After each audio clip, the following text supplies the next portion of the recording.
அருணாச்சலம் படத்தில் ரஜினி இந்தியாவிலே மிகப்பெரிய கோடீஸ்வரனாக இருப்பார். இப்படி இருக்கும்போது ரஜினியோட மகன் சின்ன வயசுலேயே காணாமல் போயிடுரு. இப்படி காணாமல் போகவும் ரஜினி எங்கெங்கே தேடி பார்ப்பாரு. ரஜினி மகனை எங்கெங்கே தேடி பார்த்து ரஜினி கிடைக்கவே மாட்டாரு. ரஜினிக்கு விசுதே வலது கையா இருப்பாரு. ரஜினிக்கு கணக்கு வழக்கு பார்த்து ஆடிட்டரா இருப்பாரு விசு. இப்படி இருக்கும்போது ரஜினி எங்கெங்கே ரஜினி மகனை தேடி பார்ப்பாரு. தேடி பார்த்து ரஜினியை கண்டுபிடிக்கவே முடியாது. கடைசியில் ரஜினிக்கு வயசாகி போகும். ரஜினி சொல்லுவாரு விசு கிட்ட, என் மகனை எங்கெங்கே தேடி பார்த்து என்னால கண்டுபிடிக்க முடியல. இந்த பொறுப்பை உங்ககிட்ட ஒப்படைக்கிறேன். நீங்க எப்படியால என் மகனை கண்டுபிடிச்சு என் சொத்தெல்லாம் அவனுக்கு ஒப்படைச்சிருங்க அப்படின்னு சொல்லிட்டு இறந்துருவாரு ரஜினி. ரஜினி இறக்கவும் விசு எங்கெங்கே தேடி பார்ப்பாரு ரஜினி மகனை. தேடி பார்த்து விசாலையும் கண்டுபிடிக்க முடியாது ரஜினி. விசு 4 பேர் அசிஸ்டண்டா வச்சிருப்பாரு. ரகுவரன், நிழல் ரவி, வி கே ராமசாமி இவங்கெல்லாம் அசிஸ்டண்டா வச்சிருப்பாரு. இந்த ரகுவரன், நிழல் ரவி, வி கே ராமசாமி இவங்களும் ஆசிரமம் வச்சு மிகப்பெரிய கோடீஸ்வரனாத்தே இருப்பாங்க. அப்படி இருக்கவங்க விசு போன் பண்ணி வர வைப்பாங்க. இவங்க 3 பேர்த்தையும் ஏண்டா ரஜினியோட சொத்தெல்லாம் ஆசிரமத்துக்கு எழுதி ஒப்படைச்சிடலாம். இவங்க வந்தோடனே ரகுவரன் கிட்ட டாக்குமெண்ட்டை வாங்கி பார்ப்பாரு விசு. டாக்குமெண்ட் எல்லாம் கரெக்டா இருக்கா, ஆசிரமம் எல்லாம் கரெக்டா வச்சு நடத்துறாங்களான்னு டாக்குமெண்ட்டை வாங்கி பார்ப்பாரு.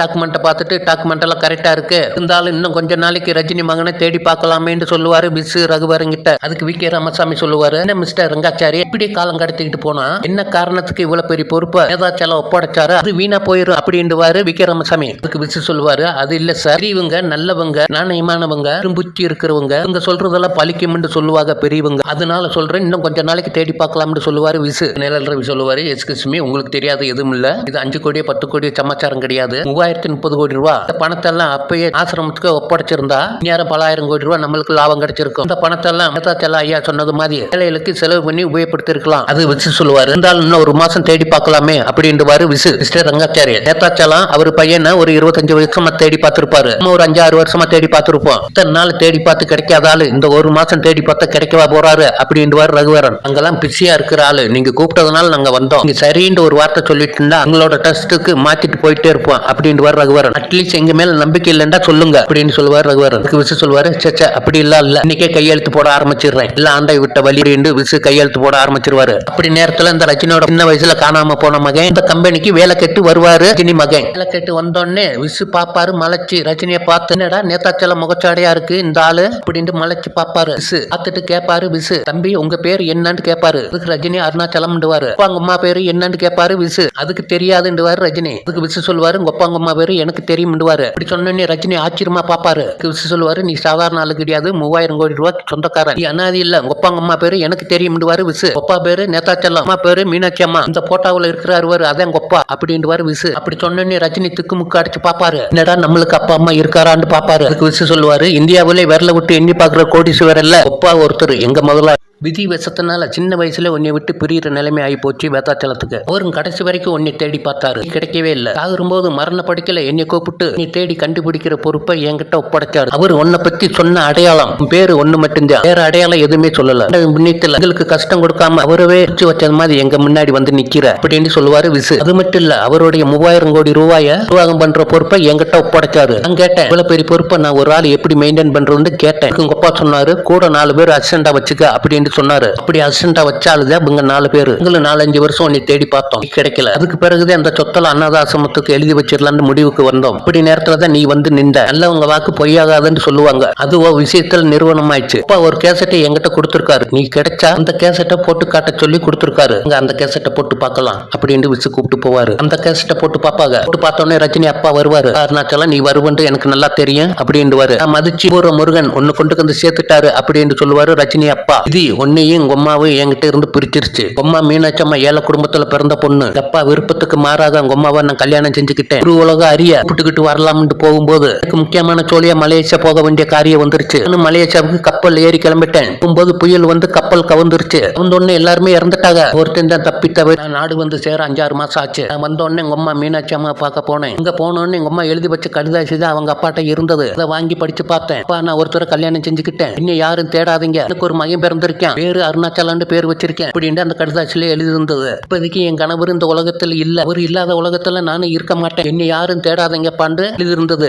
இந்த உத்தமி என் மனைவி உங்க அம்மா மீனாட்சி, அம்மாவை இது வரைக்கும் பார்த்தது இல்ல, இந்த போட்டோவை பாரு, அன்னையிலிருந்து உன்னை தேடாத இடம் இல்ல, தேடாத நாள் இல்ல, கிடைச்ச பாடு இல்ல. அதுக்கப்புறம் மீனாட்சி இல்லாத அந்த நாட்டுல என்னால இருக்க பிடிக்கல, அதனால வெளிநாட்டுக்கு வந்துட்டேன். அதுக்கப்புறம் நான் கல்யாணமே செஞ்சுக்கல, நிறைய தொழில் செஞ்சேன், கோடி கோடியா பணம் சம்பாரிச்சேன், எனக்கு அதுல எல்லாம் நிம்மதி கிடைக்கல. கிடைச்ச நிம்மதி எல்லாம் ஆயிரக்கணக்கான தொழிலாளிக்கு வேலை கொடுத்தேன், லட்சக்கணக்கான ஏழைகளுக்கு உதவி செஞ்சேன். இதுதான் எனக்கு இப்ப வயசாகி இருக்கு. கேசட்டில் என்னை பார்க்கும்போது நான் உயிரோட இருப்பேனே இருக்க மாட்டேனே உனக்கே தெரியும். எனக்கு ஒரு ஆசை இருக்கு. நான் பிறந்து வளர்ந்த நாட்டுக்கு இது வரைக்கும் நான் ஒண்ணுமே செய்யல. அதனால என் சொத்துல 3000 கோடி ரூபாய் ஒதுக்கி வச்சிருக்கேன். அதை பத்தி ரங்காச்சாரி உங்ககிட்ட சொல்லியிருப்பாரு. அப்பா சாணத்துல இருந்து உனக்கு 30 கோடி ரூபாய் ஒதுக்கி வச்சிருக்கேன். ரொம்ப கம்மின்னு நினைக்கிறியா அப்படின்னு கேட்பாரு. இருந்தாலும் எங்க அப்பா மிகப்பெரிய கோடீஸ்வரன். நான் வெறும் 30,000 தான் என்கிட்ட கொடுத்தாரு. சரியான அதி புத்திசாலியா இருந்தா இந்த 30,000 வச்சு நீ பொழைச்சு பாரு அப்படின்னு கொடுத்தாரு. இந்த 30,000 வச்சுதான் இவ்வளவு பெரிய சாம்ராஜ்யத்தை உருவாக்குனேன் அப்படின்னு சொல்லுவாரு ரஜினி அப்பா. உனக்கு அந்த 3000 கோடி ரூபாய் சொத்து வேணும்டா, நீ 30 நாள்ல 30 கோடி ரூபாய் செலவு பண்ணணும் அப்படின்னு சொல்லுவாரு ரஜினி அப்பா. ஆனா அதுக்கு 3 கண்டிஷன். முதல் கண்டிஷன், யாருக்கும் கடனாவும் தானமாவும் கொடுக்க கூடாது. இரண்டாவது கண்டிஷன், 30 நாள்ல 30 கோடி செலவு பண்ணா 3000 கோடி கிடைக்க போகுதுன்னு யாருகிட்டையும் சொல்லக்கூடாது. மூணாவது கண்டிஷன், பேர்லயும் மற்றவங்க பேர்ல ஒரு குண்டு வீசி சொத்து கூட இருக்கக்கூடாது அப்படின்னு ரஜினி அப்பா. அப்படி 30 நாளுக்குள்ள இந்த பணத்தை நீ காலி பண்ணிட்டீண்டா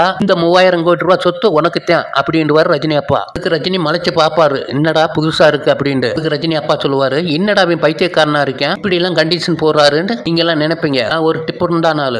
அதுக்கு ரஜினி சொல்லுவாரு, இப்படித்தான் ஒரு நாள் எங்க அப்பாவுக்கு தெரியாம ஒரு சுருட்டு குடிச்சு விட்டேன். அதை எங்க அப்பா பார்த்துட்டு ஒண்ணுமே சொல்லல. சுருட்டுண்டா உனக்கு ரொம்ப பிடிக்குமா கண்ணான்னு கேட்டாரு. அப்படி கேட்டுட்டு நேர ஒரு ரூமுக்கு கூப்பிட்டு போனாரு. கூப்பிட்டு போனா அந்த ரூம்பு பூரா சுருட்டு கட்டு. அந்த சுருட்டு ரூமுக்குள்ள விட்டு விடியறதுக்குள்ள அந்த சுருட்டை பூரா குடிச்சு காலி பண்ணிடணும்னு சொல்லி கதவை இழுத்து டாப்பா போட்டு வந்துட்டாரு. நானும் விடியறதுக்குள்ள அந்த சுருட்டை பூரா குடிச்சு காலி பண்ணிட்டேன். காலி பண்ணிட்டு அந்த கதவை திறந்து வெளியே வரும்போது அந்த சுருட்டோட வாடையே எனக்கு பிடிக்கல. ஏன்னா அந்த சுருட்டு திரட்டி போச்சு. இன்னைக்கு விட்ட சுருட்டு தான் இன்ன வரைக்கும் நான் தொடவே இல்லை அப்படின்னு சொல்லுவார் ரஜினி. இது மாதிரி சுருட்டு தகட்டது மாதிரி பணப்போத தெளிஞ்சு மக்களுக்கு நல்லது செய்வேன் நம்பிக்கை இருக்கு அப்படின்னு ரஜினி அப்பா. ஏண்டா நீ என் மகன், உனக்கு ஆண்டவன் அருள் எப்பயுமே இருக்கும்னு சொல்லிட்டு போயிடுவாரு ரஜினிக்கு. அப்புறம் ரஜினி கிட்ட கேட்பாரு, நான் 30 கோடி எடுத்துட்டு போறியா இல்லையா 30 கோடியை 30 நாள் செலவு பண்ணிட்டு 3000 கோடி எடுத்துட்டு போறியா அப்படின்னு கேட்பாரு ரஜினி கிட்ட. அதுக்கு ரஜினி சொல்லுவாரு, ஏண்டாயா எனக்கு 30 கோடி வேணாம் 3000 கோடி வேணாம். அண்ணாதின் பேர்ல பாரத்தை சுமந்துகிட்டு இருந்தேன். அந்த பாரத்தை நீங்க இறக்கி வச்சுட்டீங்க. அப்பா அம்மா ஆறுண்டு காட்டிட்டீங்க. நீங்க எல்லாரும் அப்பா அம்மா இல்லாத அண்ணாதின்னு நினைச்சுக்கிட்டு இருக்காங்க. அதுக்கு வி.கே. ராமசாமி கேட்பாரு, அப்படின்னு உங்க அப்பா சம்பாரிச்ச சொத்து அத்தனை வேணாம்னு சொல்றியா அப்படின்னு கேட்பாரு. அதுக்கு ரஜினி சொல்லுவாரு வி.கே. ராமசாமி கிட்ட, ஐயா மீச முளைச்சவில்ல ஆம்பளை இல்ல. மீச முளைச்சதுக்கு அப்புறம் அப்பா அம்மா சொத்து ஒரு சல்லி காசு கூட தொடாம எவை உண்மையா உழைச்சி அப்பா அம்மாவை உட்கார வச்சு சோறு போடுறான்னு அவன் தாயா உண்மையான ஆம்பளை, நான் ஆம்பளையா அப்படின்னு ரஜினி. எங்க அப்பா அம்மாவை உட்கார வச்சு சோறு போட எனக்கு கொடுத்து வைக்கல. அவங்க சம்பாரிச்ச பணத்தை அனுபவிக்க எனக்கு உரிமை இல்லை, வரையான்ட்டு சொல்லிட்டு போயிடுவாரு ரஜினி. ரஜினி வந்து சனகராஜ் கிட்ட சொல்லுவாரு, காத்த வரையா நான் ஊருக்கு போயிட்டு வரேன் அப்படின்னு சொல்லுவாரு ரஜினி. அதுக்கு சனகராஜ் சொல்லுவாரு, நான் அருணாச்சல இப்படி திடுதிடுப்புண்டு ஊருக்கு போறேன்னு சொல்ற அப்படின்னு. அதுக்கு ரஜினி சொல்லுவாரு, காத்த வரையா அந்த வீடியோ கஷ்ட கொண்டு போய் எங்க பாட்டி கிட்ட போட்டு காமிச்சு எங்க அப்பா எவ்வளவு பெரிய ஆளு எங்க அம்மா எவ்வளவு பெரிய ஆளுன்னு போட்டு காமிக்கணும் அப்படின்னு சொல்லுவாரு ரஜினி. அதுக்கு சனகராஜ் சொல்லுவாரு, சரி போயிட்டு வந்துரு, அங்க போய் கலப்பை பிடிச்சிக்கிட்டு ஒரே முட்டை இருந்துராத அப்படின்னு சனகராஜ். சரி காத்தவராயா நான் உடனே வந்துரு நீ போன்றுவாரு ரஜினி. சொல்லிட்டு பஸ் ஏறி உட்காந்துருப்பாரு ரஜினி. இப்படி உட்காருவா, அங்கிட்டு இருந்து ஒரு குரங்கு பஸ்ல ஏறி குதிச்சு வந்து இந்த ரஜினி கழுத்துல போட்டுருக்க உத்தராசு கொட்ட மாலைய குரங்கு பிடிச்சு அத்துக்கிட்டு ஓடி போகும். ஓடம ரஜினி உடனே இறங்கி குரங்க தொடுத்துக்கிட்டு ஓடுவாரு. ஆஞ்சநேயா உத்தராசு மாலையை கொடுத்துருன்னு சொல்லிக்கிட்டே ஓடுவாரு. குரங்கு ஓட்டோட்டமா ஓடி ஒரு பெரிய மரத்துல ஏறி இந்த மரத்துல இந்த உத்தராசு கொட்ட மாலையை தொங்க விட்டு ஓடிடும். ரஜினி வந்து அந்த மரத்துல ஏறி உத்தராசு கொட்ட மாலையை எடுப்பாரு. அந்த மரத்துல ஏறி உத்தராசு கொட்ட மாலை எடுக்கும் போது ரஜினி இந்த பக்கத்து பில்டிங்ல வில்லைங்க ரஜினி சொத்தெல்லாம் அடிச்சு புடுங்கணும்னு பேச்சுக்கு இருப்பாங்க. அதாவது ரகுவரன், வி.கே. ராமசாமி, நிழல் ரவி இவங்க 3 பேரும் சேர்ந்து ரஜினியோட சொத்தெல்லாம் ஆட்டை போட்டுடலாம்னு பேச்சுக்கு இருப்பாங்க. ரஜினி அந்த மரத்துல ஏறி அந்த மாலை எடுக்கும் போது திடீர்னு ஒரு சவுண்ட் வரும். வி.கே. ராமசாமியோட சவுண்ட். என்னடா சவுண்டு எட்டி பாப்பாரு ரஜினி. அப்ப வி.கே. ராமசாமி சொல்லுவாரு, பிபி 5 வருஷமும் பூதங்காக்குறது மாதிரி இந்த 3000 கோடி ரூபாய் எப்படி அடிக்கிறதுன்னு நம்ம காத்துக்கு இருக்கோம். திடீர்னு அருணாச்சலம் வந்தோடனே பக்குண்டு ஆகி போச்சு அப்படின்னு சொல்லுவாரு வி.கே. ராமசாமி. அதுக்கு நிழல் இருப்ப அருணாச்சலம் போயாச்சு, டெஸ்ட் எல்லாம் நம்ம பேர்ல தான் இருக்கு, அதனால இந்த பணத்தெல்லாம் டெஸ்ட்டுக்கு மாத்தி நாம தானே அனுபவிக்க போறோம் அப்படின்னு நிழல். அதுக்கு ரகுவரன் சொல்லுவாரு, நீங்க சொல்றது ரொம்ப தப்பு, உங்களுக்கு மேல ஒருத்தர் ரங்காச்சாரின்னு இருக்காரு, அவரை மறந்துட்டீங்களான்னு ரகுவரன். அதுக்கு வி.கே. ராமசாமி சொல்லுவாரு, அவன் என்ன பெரிய ரங்காச்சாரி, இன்னும் எப்படி ஒரு பங்கை கொடுத்து லோன்னு இழுத்துங்க, அது மாதிரி அவனுக்கு ஒரு பங்கு கொடுத்து வேண்டியதானே அப்படின்னு சொல்லுவாரு வி.கே. ராமசாமி. அதுக்கு ரகுவரன் சொல்லுவாரு, மிஸ்டர் கலைய பெருமாள், பேருமே நாணயம் அகராதிக்கு 2 வார்த்தைக்கு அர்த்தம் தெரியணும், அதுக்கு ரங்காச்சாரி தான், அப்படி இல்லாம இவ்வளவு பெரிய பொறுப்பை நேதாச்சால இவர்கிட்ட ஒப்படைச்சிருப்பாரா அப்படின்னு சொல்லுவாரு. அதுக்கு வி.கே. ராமசாமி சொல்லுவாரு, நான் அப்பவே சொன்னேன் இதெல்லாம் ஒர்க் அவுட் ஆகாதுண்டு அப்படின்னு சொல்லுவாரு வி.கே. ராமசாமி. அதுக்கு ரகுவரன் சொல்லுவாரு, அதெல்லாம் ஒர்க் அவுட் ஆகும் அப்படின்டுவாரு. அதுக்கு நிழல் ரவி எப்படின்னு கேட்பாரு. ரங்காச்சாரி ஹார்ட் அட்டாக்கு வர வச்சிடலாம்டுவாரு ரகுவரன். அதுக்கு நிழல் ரவி சொல்லுவாரு, நல்லா தானே இருக்காரு, எப்படி வர வைக்கிறதுன்னு கேட்பாரு. அதுக்கு ரகுவரன் சொல்லுவாரு, நாம வர வச்சிடலாம் அப்படின்டுவாரு. சொத்துக்கு சொந்தக்காரனும் போயிட்டேன், சொத்தை காப்பாத்துறவனு அனுப்பிச்சிருவோம், அதுக்கப்புறம் நம்மளுக்கு தானே சொத்து அப்படின்னு சொல்லி எல்லாம் சிரிப்பாங்க.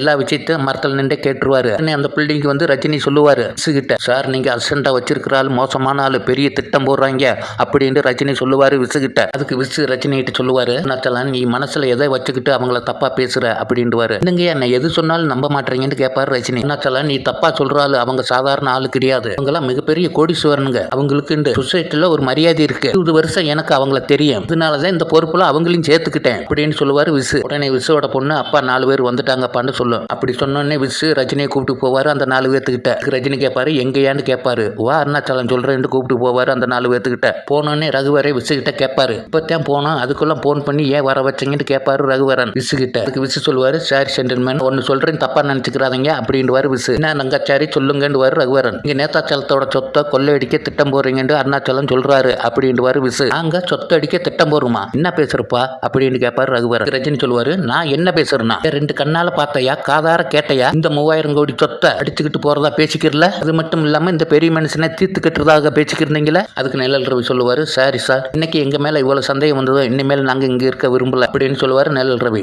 நாளைக்கே ஒரு தப்பு நடந்து போச்சுட்டா நாங்க தான் பொறுப்பாக முடியும், இனிமேல் பட்டு நாங்க இங்க இருக்க விரும்பல அப்படின்னு சொல்லுவாரு நிழல் ரவி. அதுக்கு ரஜினி சொல்லுவாரு விசுகிட்டு, நான் போய் சொல்ல மாட்டேன், வேணும்டா எங்க ஊர் அலங்கார நிழல் வந்து என்னை பத்தி கேட்டு பாருங்க சார், இவங்கெல்லாம் நடிக்கிறாங்க சார், இவங்களை நம்பாதீங்க அப்படின்ட்டு விசுகிட்ட ரஜினி. சார் இவங்கெல்லாம் நம்பர் 1 கேடிங்க சார், உங்களை நம்பாதீங்க, சூட்டு கோட்டு பூட்டை போட்டுக்கிட்டு மாட்டிக்கிட்டு ஏமாத்திக்கிட்டு இருக்காங்க, இவங்கெல்லாம் சென்ட்ரல் செயல் இருக்க வேண்டியவங்க இல்ல, இந்தமான செயல்தான் இருக்க வேண்டியவங்க, பயங்கரமான திருட்டு பசங்க சார் அப்படின்னு சொல்லுவாரு விசுகிட்ட ரஜினி. ரகுவரன் சொல்லுவாரு, அருணாச்சலம் மரியாதையா பேசிக்க அப்படின்ட்டு. உனக்கு என்னடா மரியாதை சட்டையை பிடிச்சி அடிக்க போவார் ரஜினி. விசு சொல்லுவாரு ரஜினி கிட்ட, அருணாச்சலம் கொஞ்சம் பேசாம இரு, இவங்களை சந்தேகப்படுறது என்ன சந்தேகப்படுறது ஒண்ணுதான் அப்படின்னு சொல்லுவாரு விசு.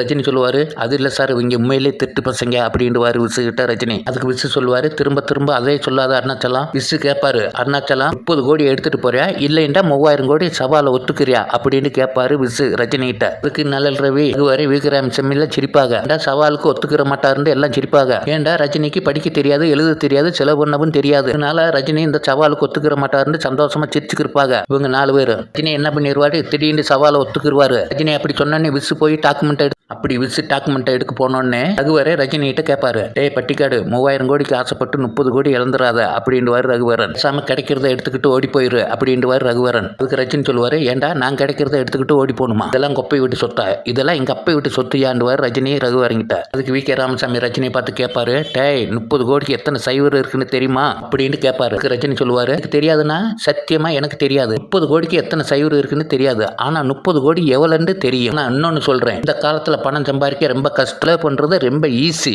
அப்படின்ட்டு. உடனே ரகுவரனை பார்த்து ரஜினி சொல்லுவாரு, ஒட்டகம் நான் பட்டி காட்டனா, பட்டி காடுண்டா உனக்கு அவ்வளவு கேவலமா போச்சா, இந்த 30 நாள்ல பாரு செய்ய போறது கோட்டு டையா வேட்டி துண்டா அப்படின்டுவாரு. அதுக்கு நிழல் ரவி சொல்லுவாரு ரஜினி கிட்ட, பாரு நான் ஒழுக்கமா நாங்க சொல்றத கேளு அப்படின்டுவாரு. ரஜினி சொல்லுவாரு, என்னது நீங்க சொல்றத நான் கேட்கணுமா, இப்ப நான் சொல்றத நீங்களாம் கேட்டுக்குங்க, நீங்களாம் எப்படிப்பட்ட திட்டு பசங்கன்னு இந்த ஊர் உலகத்துக்கிட்ட வெளிச்சம் போட்டு காட்டணும், அப்பா சம்பாரிச்ச அந்த 3000 கோடி ரூபாய் சொத்தை ஏழை எளிய மக்கள்கிட்ட போய் சேரணும். உடனே டாக்குமெண்ட் எடுத்துக்கிட்டு விசு வந்துருவாரு. சொல்லுவாரு, அருணாச்சலம் வாப்பா நீ கையெழுத்து போட வேண்டிய டாக்குமெண்ட் வாப்பா அண்டுவாரு. ரஜினி டாக்குமெண்ட்ல கையெழுத்து போட்டுருவாரு. சொல்லுவாரு ரஜினி கிட்ட, இப்ப மணி 12 தேதி 14 அடுத்த மாசம் இதே 12 மணி 14ஆம் தேதி அதுக்குள்ள இந்த 30 கோடியை நீ செலவு பண்ணிடணும், ஒரு செகண்ட் தவறக்கூடாது, அப்படி ஒரு செகண்ட் தவறினாலும் செல்லாது அப்படின்னு. அதுக்கப்புறம் அந்த 3000 கோடி உனக்கு சேராது, டெஸ்ட்டுக்கு தான் போய் சேர்ந்துடும் அப்படின்டுவாரு விசு. இப்படி சொல்லிட்டு அந்த பணம் இருக்கிற ரூமுக்கு கூப்பிட்டு போவாரு ரஜினி எல்லாத்தையும். விசு சொல்லுவாரு, அருணாச்சலம் இதெல்லாம் கொப்பா வேதாச்சலத்தோட சொத்துல ஒரு பகுதி அப்படின்ட்டு விசு ரஜினி கிட்ட. விசு சொல்லுவார் ரஜினி கிட்ட, 30 நாள்ல 30 கோடி செலவு பண்ற பணம் இங்க இருக்கு, அப்பா சொன்ன கண்டிஷன் எல்லாம் தெரியுமில்ல, இருந்தாலும் நான் ஒரு வாட்டி சொல்றேன் அப்படின்னு சொல்லுவாரு விசு. கண்டிஷன் நம்பர் 1, இந்த பணத்தை யாருக்கும் கடனாவும் தானமாவும் கொடுக்க கூடாது. கண்டிஷன் நம்பர் 2, இந்த பணத்துல உன் பேர்லயும் மத்தவங்க பேர்லயும் எந்த சொத்து வாங்க கூடாது. கண்டிஷன் 3, 30 நாள்ல 30 கோடி செலவு பண்ணா 3000 கோடி உனக்கு கிடைக்க போகுதுன்னு யாருகிட்டையும் சொல்லக்கூடாது, நம்மளை தவிர்த்து என் பொண்ணு கூட தெரியக்கூடாது அப்படின்னு சொல்லுவாரு விசு. இது மட்டும் இல்லாம இந்த பணத்தை நீ 30 நாள்ல செலவு பண்றதுக்கு கணக்கு வழக்கு பாக்குறதுக்கு என் பொண்ணு நந்தினே நியமிச்சிருக்கேன் அப்படின்னு சொல்லுவாரு விசு. இன்ன ஜென்டில்மேன் உங்களுக்கு ஓகேவான்னு கேட்பாரு விசு ரகுவரங்கிட்ட. சொன்னே ரகுவரனும் கூட்டாளியும் சரின்றுவாங்க. விசுவோட பொண்ணு வந்து அப்பா கூப்பிட்டீங்களான்னு கேட்பாங்க. விசு பொண்ணு கிட்ட சொல்லுவார், நந்தினி இதுல 30 கோடி ரூபாய் இருக்கு, அடுத்த 1 மாசத்துக்கு அருணாச்சலம் கூட இருந்து அது அப்படியே கணக்கு எழுதி பில்லு போட்டு எங்க கிட்ட காட்டுற அப்படின்ட்டு விசு மக கிட்ட. சரிப்பான்னு பொண்ணு சொல்லிடும், அருணாச்சலம் இது கொப்பா கட்டி காத்த இடம், இது வரைக்கும் கொப்பாவும் எண்ணின் தவிர இந்த இடத்துக்குள்ள யாரு வந்தது இல்ல, மிகப்பெரிய பொறுப்பை தலையில சுமக்க போற பார்த்து சூதானம்னு சொல்லிட்டு விசு போயிடுவாரு. நிழல் சொல்லுவாரு, 30 நாள் 30 கோடியை செலவு பண்ண போறியான்னு சிரிச்சிட்டு போ